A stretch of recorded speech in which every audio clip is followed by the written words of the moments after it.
Welcome back. Well, in a press conference on Wednesday, U.S. Secretary of State Condoleezza Rice defended Israel's move, but made a distinction between civilians in the Gaza Strip and Hamas.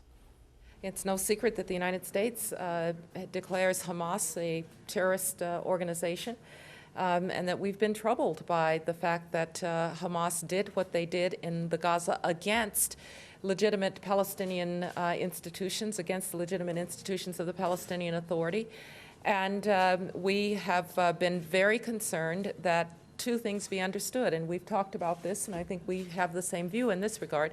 One is that we will not abandon the innocent Palestinians in Gaza, and indeed will make every effort to deal with their humanitarian needs. And secondly, that Gaza and the West Bank are both constituent entities of the to-be Palestinian state. And so that is not to say that Gaza is to be separated off somehow and treated as if it is run. The legitimate government of Gaza is ultimately that of the Palestinian Authority. But Hamas is indeed a hostile entity. It's a hostile entity to the United States as well. So what are Israel's options in Gaza? Well, a large-scale military incursion in the Gaza Strip, but this would significantly put Palestinian civilians under serious risks and cause casualties amongst Israeli forces. Reoccupying the northeastern part of Gaza, well, the issue will be how long will the occupation last? Or a return to the targeted assassination of senior Hamas leaders. Well, all of this talk of action against Gaza comes at a time when the U.S. Secretary of State, as we heard there, has been touring the region. Condoleezza Rice promoting the idea of a conference for peace in the Middle East the U.S. hopes to convene soon. Well, joining us again to discuss the issue in Gaza. In Jerusalem, Ronnie Shakir, a columnist specializing in Palestinian affairs for the Yediot Ahronot newspaper. Also in Jerusalem, Stuart Shepard, Gaza field officer at the UN Office for Coordination of Humanitarian Affairs. And from Gaza, Walid al-Mudallal, professor of political science at the Islamic University in Gaza. Thanks for being with us once again, gentlemen. If I could start with Mr. Walid al-Mudallal. Picking up first on a point that Ronnie was mentioning earlier on in part one. I think we lost connection with you, but I'm going to try and bring you into it now at this point. And will many people in Gaza, if the humanitarian situation deteriorates, will they begin to echo perhaps some of those sentiments which Ronnie was expressing? Stop the rocket fire. Why do we need the rocket fire if, as Ronnie said there, that Israel has ended the occupation of the Gaza Strip, as he believes? Will most Palestinians begin to question the policy of resistance? Nobody can ask the Palestinian why they are firing rockets to Israel. I think the opposite will be asked. I mean, we have to ask Israel why they are targeting the Palestinians who are totally under the Israeli control. I think Israel when Israel... But Ronnie would argue there, sorry to interrupt, but Ronnie would argue there that the Israeli troops at least have withdrawn from Gaza. Yeah, they are, yeah, I mean, apparently they withdraw from Gaza city or from the cities itself, but they are surrounding the Gaza Strip. They are controlling every aspect of life in Gaza. They control the borders. They are control the services to Gaza: fuel, food, water, electricity, everything. So we cannot talk about Israeli withdrawal in Gaza. And Israel, I think, by its propaganda, try to give a false justification for the situation on the ground. The situation, the reality on the ground is completely different. I have a student at the university. I met with them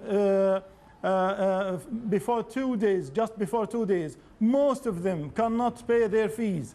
I'm asking Tony Shakir if he can do it for the Palestinians to continue their essential education, the basic rights for the Palestinians. We are not in need for the loaf of bread. We are in need of dignity and prosperity and sovereignty, not the loaf of bread and the glass of water.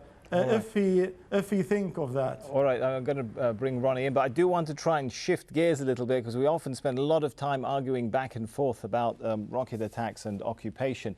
Let's try and look forward a little bit politically now. The announcement that Gaza is now an enemy entity came at the same time when the US Secretary of State was talking about organizing peace conferences and pushing forward the peace process. Reading between the lines, Ronnie, really, what are we looking at here? Is it a cementing of the split long-term between an enemy, so-called enemy Gaza, and a peaceful West Bank, or a West Bank at peace with Israel? Is that the direction things are going? Yes, that's the political steps that Israel also wants. In one hand, to crush Hamas; in the other hand, to help Abu Mazen and to bring Abu Mazen back to Gaza. I know that it's a very hard. It's not going to be easy. It's very, very hard. But part of the steps that we are doing in Gaza, it's in order to help the peace process, and it's in order to help to reunite again the Palestinian people, Gaza and the West Bank. Everybody in Israel know that without connection, without unity in the Palestinian people between Gaza and the West Bank, there's going to be no peace.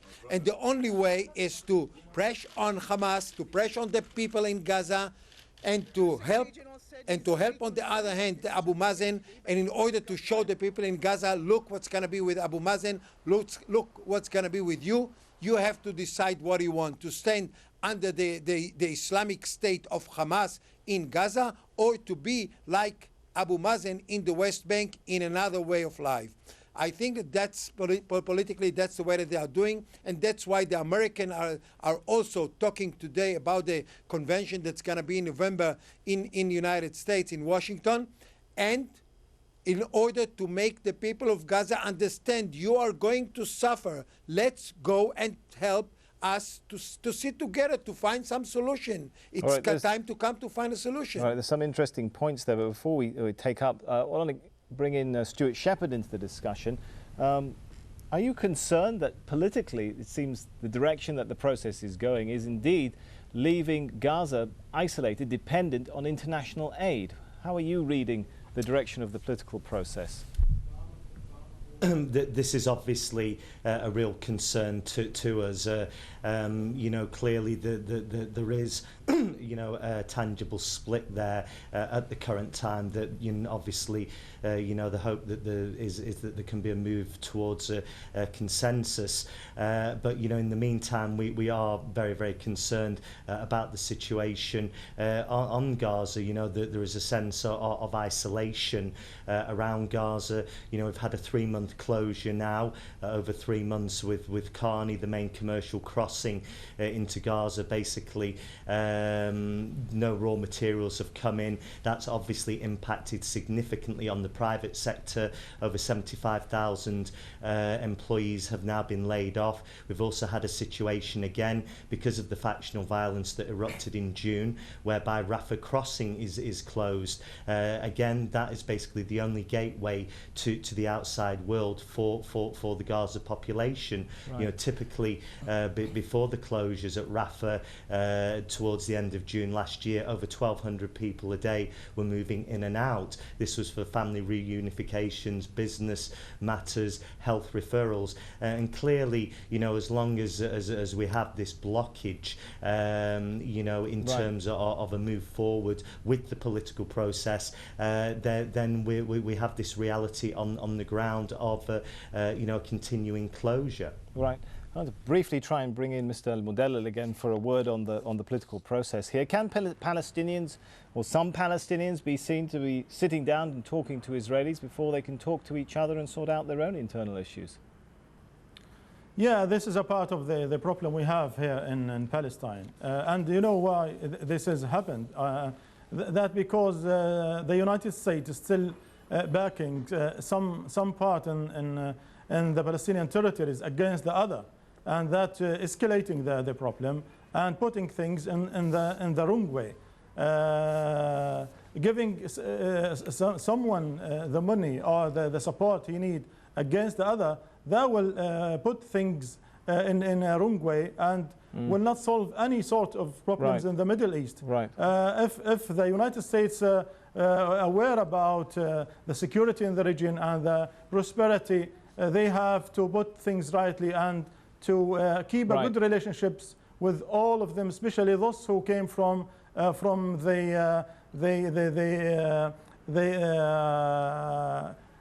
fair election, and there will be stick to the international interest. All right, we'll have to leave it there. I'm afraid we're running out of time. Walid al-Mudallal from the Islamic University in Gaza, Ronnie Shakid from Yadiat Ahronot, and Stuart Shepherd from the UN Office for Coordination of Humanitarian Affairs. And thank you so much here for joining us on this edition of Inside Story. As always, we welcome your comments and suggestions. Email them to us at insidestory@aljazeera.net. For now, it's goodbye.